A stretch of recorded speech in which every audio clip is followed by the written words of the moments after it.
Estamos vendo a história da igreja e hoje nós vamos passar para a nossa segunda parte, a Alta Idade Média. Aqui tem um detalhe, tá, gente? No Brasil é chamado Alta Idade Média porque os historiadores no Brasil seguem a escola francesa. Para os franceses chama-se Alta Idade Média. Não há acordo sobre a Idade Média. Na verdade, a Idade Média tem 1000 anos e não há acordo na subdivisão da Idade Média. Para os americanos, a Alta Idade Média é o contrário, no final da Idade Média. Né? Para nós, por causa dos historiadores franceses, a Alta Idade Média vai de 476. O que aconteceu em 476, que nós vimos, que é importantíssimo? Queda do Império Romano. Falta um pedacinho. Do Ocidente, isso mesmo. Queda do Império Romano do Ocidente, certo? Ali é o fim da Idade Antiga, início da Idade Média, na história, mesmo na história secular. A Alta Idade Média nós vamos passar muito rapidamente. Nós vamos falar então de mais 500 anos de uma maneira muito rápida, porque não tem muito detalhe para a gente entrar. Aqui a gente vai passar bem mais rápido do que nos primeiros 500 anos. Depois, no terceiro grupo de 500 anos, nós vamos com um pouquinho mais de atenção. E nos últimos, aí a gente tem que ser bem mais detalhista, né? Hoje é o nosso quarto encontro, não é? Hoje nós chegamos à metade, certo? Então vamos ver se a gente consegue manter o nosso ritmo. Pouca coisa aí, ó. Primeiro nós vamos dar um passar de olhos por todos os 500 anos, o que aconteceu. É esse primeiro item, Alta Idade Média, mais 500 anos. Depois vamos falar da expansão da igreja cristã.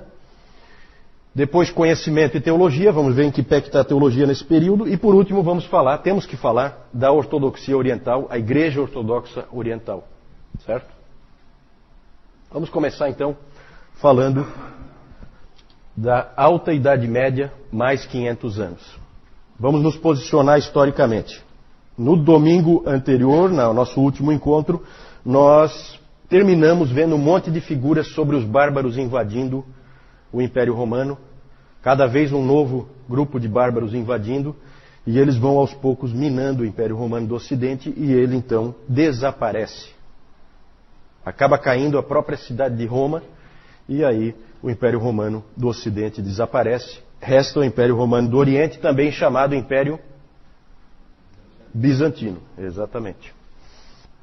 A Idade Média são 1000 anos, como eu disse antes. Muitas vezes é chamada de Era das Trevas, né? É claro que quem vivia na Idade Média não sabia que estava vivendo na Idade Média. Isso aí é uma classificação que vem depois dos historiadores. Por que média? Porque ela fica entre o período clássico e a modernidade. Ela é um período transitório entre dois grandes períodos da história da humanidade. Então ela é considerada uma época de baixa na história da humanidade. E se diz muito que essa época aí da Alta Idade Média é uma Era das Trevas. O próprio Justo Gonzalez, nos livros dele, ele chama esse período de Era das Trevas. O professor Calhoun discorda, ele acha que não é bem assim, Era das Trevas. Ele acha que só o 10º século, do ano 900 até o ano 1000, é que realmente foi um período assim de trevas mesmo, porque nada acontecia, e isso muito em função do fato de estar se aproximando o ano 1000. E as pessoas com muito medo da aproximação do ano 1000. E o ano 1000 chegou, nada aconteceu, né? As barbaridades que aconteciam continuaram acontecendo, as coisas boas também. O sol amanheceu normalmente, não houve nada de especial. E o 2000 aconteceu a mesma coisa, né? Exatamente. Esse nós vivemos, né? No 1000 eu não me recordo bem. O Newton lembra, porque o Newton... Né? Da Arca de Noé em diante, o Newton está bem lembrado. Está bem lembrado dos acontecimentos. Isso. Então nós vimos que o Império Romano não é mais Império Romano, mas também, gente, não existem ainda os países modernos que a gente conhece hoje. Isso também não existe. Então essa é a época, quem não fugiu da escola, estudou lá nas aulas de história, que é a época do feudalismo. Por que isso? Porque você tem a Europa distribuída por tribos bárbaras. E uma não gosta da outra. E essas tribos bárbaras, eles têm sede de sangue. Eles adoram guerrear. Então, eles acabavam sempre um fugindo do outro. Então, eles eram muito nômades e eles acabam ocupando toda a Europa. E eles iam forçando, conforme os bárbaros mais fortes empurravam os mais fracos para frente, eles iam entrando cada vez mais no Império Romano. Né? Foi assim que Roma foi caindo aos poucos, certo? E aí, essas tribos dividiam as áreas que eles controlavam, para manter o controle, elas dividiam em áreas menores. Essas áreas eram entregues para determinados senhores. O rei de cada tribo bárbara dessa entregava para homens da confiança dele, entregava determinadas regiões. Ó, você vai cuidar dessa região aqui, você vai cuidar dessa. E todo mundo que vivia ali naquelas regiões era vassalo. Então você tem o senhor feudal, o senhor do feudo, assim chamado, e você tinha os vassalos, que são os que vivem ali dentro daquela área e devem obediência ao senhor feudal. Então é uma época, gente, essa época é uma época em que nós não vamos encontrar muito avanço do conhecimento, nem da teologia. É uma época de camponeses, agricultores e soldados. Certo? É uma época, tipicamente, as pessoas que você vai ver nessa época são camponeses, soldados, e a única coisa que dava unidade entre todas essas tribos era o quê? O cristianismo. O cristianismo. Exatamente. Então, nessa época aí, alguém disse que não adiantava você chegar para uma pessoa que vivia nessa época e perguntar para ela assim, de que país você é? Ela não vai te entender. Isso não significa nada. Mas pergunte para ela de que bispado ela faz parte e ela tem a resposta na ponta da língua. Então vejam a unidade que vem do fato da igreja estar presente no meio de todos esses povos bárbaros. Todos não, né? Os que estavam dentro do Império Romano, esses estavam sob a influência também da igreja católica romana.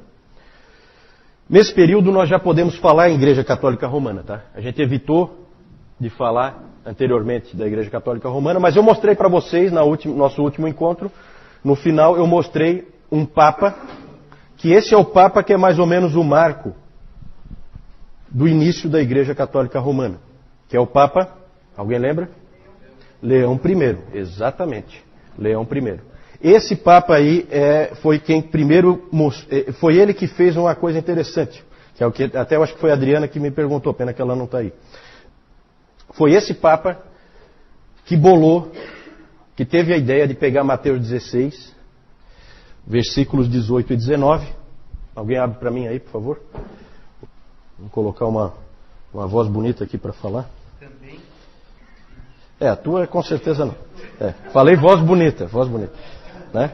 Mateus 16. Também eu te digo que tu és Pedro, e sobre esta pedra edificarei a minha igreja, e as portas do inferno não prevalecerão contra ela. Dar-te-ei as chaves do reino dos céus. O que ligares na terra terá sido ligado nos céus, e o que desligares na terra terá sido desligado nos céus. Todo mundo lembra desse texto, né? Como diria o Newton, todo mundo conhece esse texto. Todo mundo. Então esse texto, vejam que vocês lembram desse texto.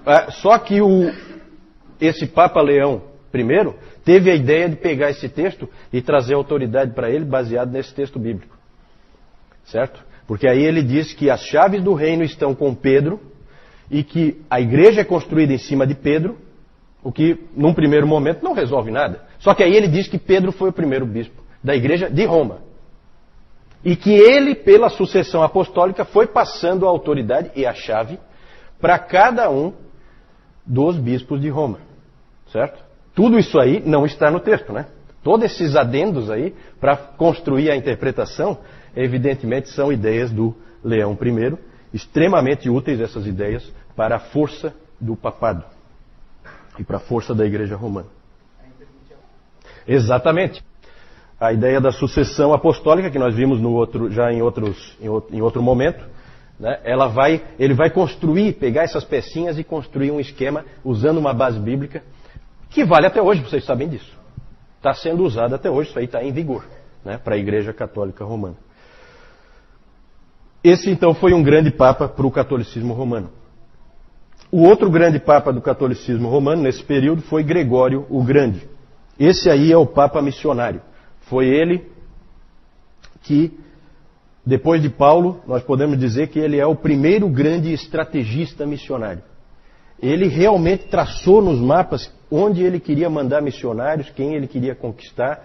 A expansão da igreja cristã que vem depois se deve muito a esse homem aí, Gregório o Grande. Gregório I. Depois nós vamos falar um pouquinho mais dele. Foi ele que mandou Agostinho de Cantuária para a Inglaterra. Nós vamos falar também de Agostinho de Cantuária. Não confunda com o outro Agostinho, Agostinho de Hipona, certo? É só o mesmo nome, mas não é a mesma pessoa. Aqui é em outro período. Nesse período, Roma era um grande centro do cristianismo. Qual era o outro grande centro? Constantinopla. Constantinopla é o outro grande centro do cristianismo. No Oriente, aí nós estávamos falando da Igreja Oriental, vamos falar um pouquinho da Igreja Oriental. Na Igreja Oriental, a ênfase não é tanto no poder dos papas, mas muito mais no poder dos imperadores. Lembrem-se que lá ainda existe o Império Bizantino, o Império Romano do Oriente. E o imperador tem uma influência muito grande sobre a Igreja. E um desses grandes imperadores desse período foi um imperador do VI século, que foi o Justiniano. Justiniano foi um dos grandes imperadores do Império Bizantino. Sempre que se fala do Império Bizantino, esse é o imperador que é lembrado, Justiniano. Esse Justiniano expandiu de novo o Império Romano do Oriente, né, algumas bordas ele conseguiu levar mais para frente, em batalhas, e ele construiu grandes edifícios, ele criou muitas leis, ele é considerado um imperador legislador, e ele construiu a famosa Basílica depois o João vai mostrar, a famosa Basílica Hagia Sophia, Santa Sofia, que existe até hoje lá em Istambul, mas que hoje tinha virado uma mesquita e depois virou um museu. Hoje é um museu, né? Até onde eu sei. Essa igreja foi consagrada no ano 537 e era a maior igreja do mundo na época, certo? Inclusive se diz que Justiniano, isso é interessante, quando Justiniano entrou, quando ela ficou pronta e ele entrou então e viu tudo pronto dentro, como ela estava, aí ele exclamou: ó Salomão, eu te superei. O cara não é fraco. Esses 500 anos, gente, foi uma época de expansão da igreja, expansão geográfica. Nós vamos ver daqui a pouco. Um dos nossos itens é sobre a expansão do cristianismo. E, nesse período, 2 nomes não podem faltar no estudo da história da igreja e no próprio estudo da história secular, nesse período do ano 500 ao ano 1000. O primeiro nome fundamental é o nome de Carlos Magno. Já ouviram falar, né? Carlos Magno. Carlos Magno foi o primeiro grande líder político da Nova Europa. Ele foi coroado no dia de Natal do ano 800. Ano 800, que século é? Isso é pegadinha, né? 7? Tem certeza? 8? Século? 8. 8, né? É o último ano do século 8, concorda? Todo mundo concorda? Então tá bom. Ele foi coroado imperador. Vejam que interessante. Volta de novo a figura do imperador. Ele foi coroado pelo Papa. Olha como é que é a relação. Isso aí é importante, tá? Ele foi coroado pelo Papa imperador do Santo Império Romano. Santo Império Romano. Então é comum quando a gente lê a história da igreja e a gente lê Calvino, Lutero e a gente encontra a figura do imperador. Fica estranho porque o imperador, como imperador, se não tem mais imperador? Tem, porque o Papa, junto com o Carlos Magno, bolaram essa ideia de voltar a ter um Império Romano. E o que se diz sobre o Santo Império Romano é que ele não é nem santo, porque várias barbaridades foram cometidas em nome dele, nem romano, porque a sede dele não é em Roma, né? E ele não é composto por romanos, ele é composto por germânicos, os reis são germânicos, né? E nem império, né? Porque não é tão grande assim para ser um império. Na verdade, um pouquinho de maldade nessa frase aí de alguns historiadores, porque dá para dizer sim que foi um império, pegava uma área bastante grande, o João vai mostrar depois, pegava uma parte da França, uma parte da Alemanha, todo o norte da Itália ali, Então era relativamente grande o Império Carolíngio. O Império Carolíngio é uma referência a Carlos Magno.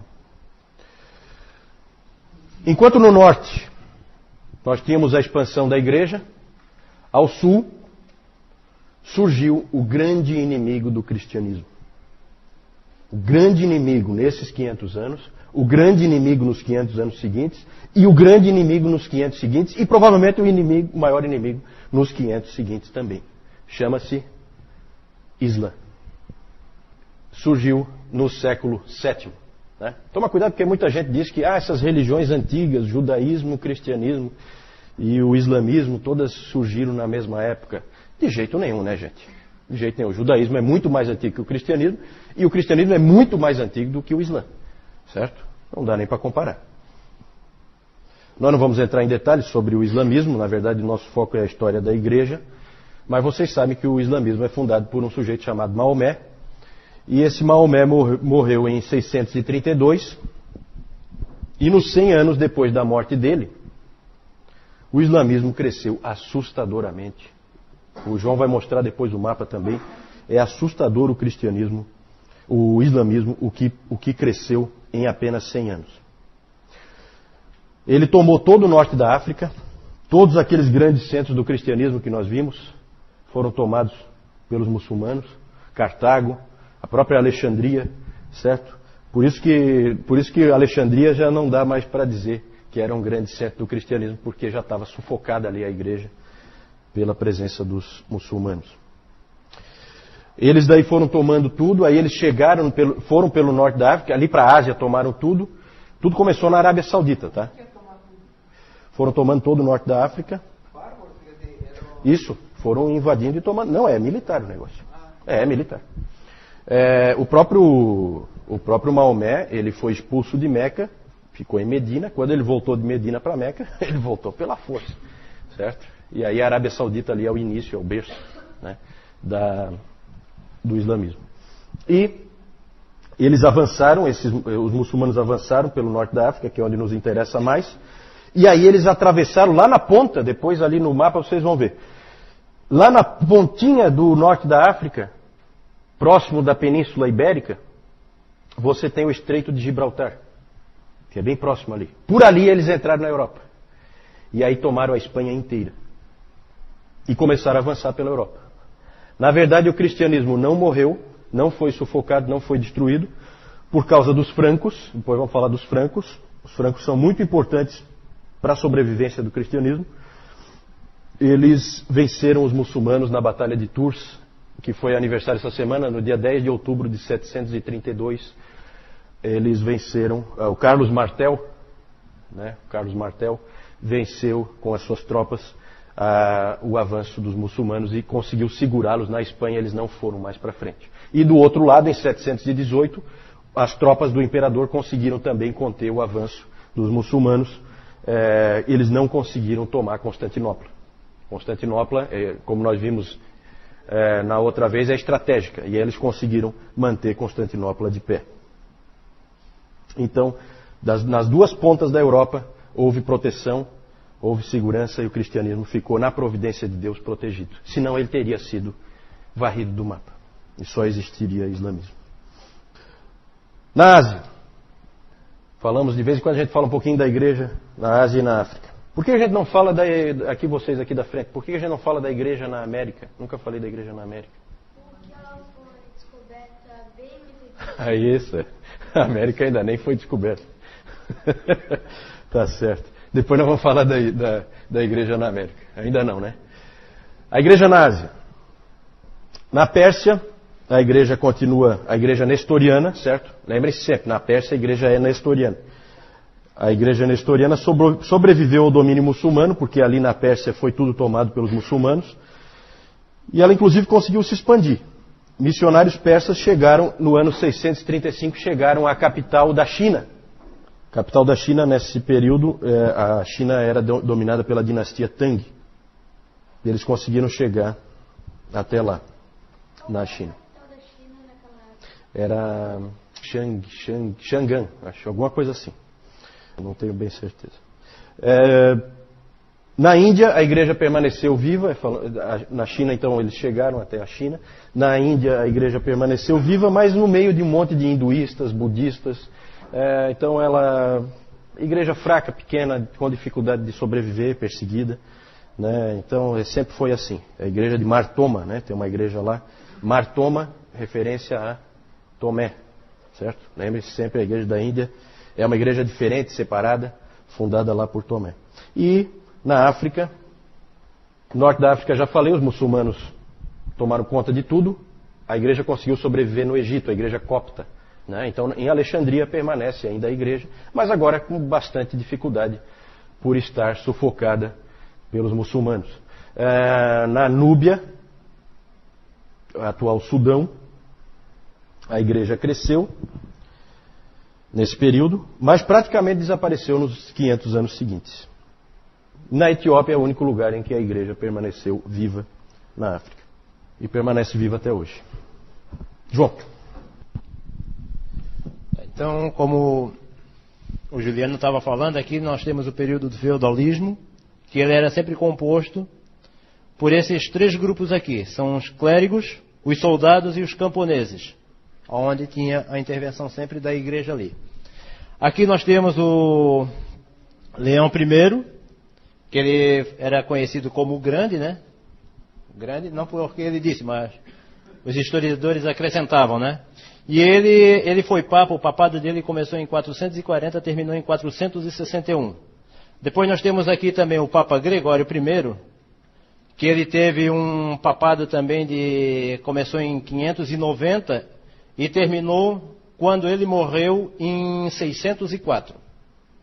E aqui nós temos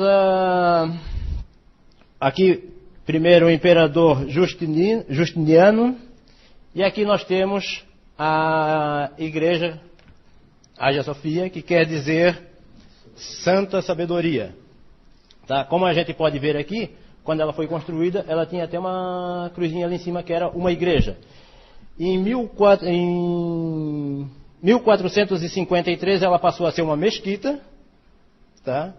Onde ela foi, os muçulmanos começaram a usá-la, e em 1935 daí ela passou a ser um museu. Aqui nós temos a coroação de Carlos Magno, ele foi coroado como o primeiro imperador romano, do Santo Império Romano. E nós temos aqui também Carlos Magno e o líder dos saxões.